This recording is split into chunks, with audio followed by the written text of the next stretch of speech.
cette première partie et ce but matinal marqué par Steve Mounier sur ce centre et cette passe décisive de Rodolfo Aloko, donc Steve Mounier, comme on le disait, qui est désormais à 2 longueurs d'égaler le record de Stéphane Sessegnon en équipe nationale.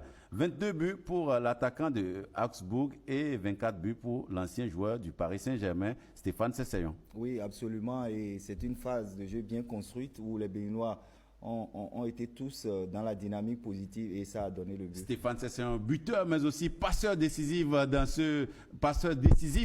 j'y arrive, dans ce même match avec cette talonnade suite à l'erreur commise par le gardien de but, Sekwane Mourane. Oui, hésitation donc déjà de Lacial et Sekwane qui voulait faire une remise qui a été manquée et les Béninois, avec cette inspiration de Steve Mounier, ont fait la différence.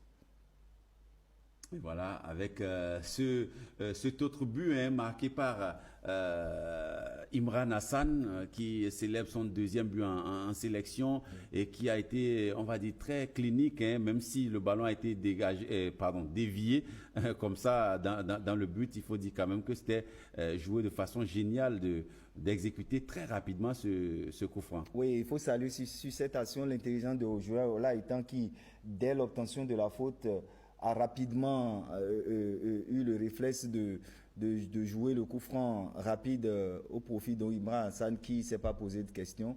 À l'arrivée, c'est le 3-0.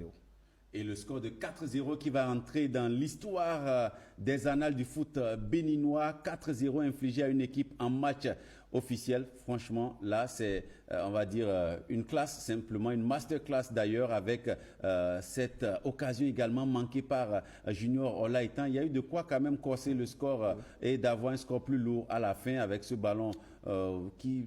écrasé, il n'a pas pu l'enrouler comme il aurait voulu. C'est une frappe écrasée, mais sur cette action, on salue davantage la belle fixation de Steve Mounier qui a donné le ballon. Tu aurais pu tenter un lobe, peut-être parce que le gardien était très avancé au début de l'action, mais qui est resté le sang-froid, qui a, comme vous l'avez dit, fixé les deux défenseurs. Oui, on revoit à ce moment, le gardien de but est très avancé.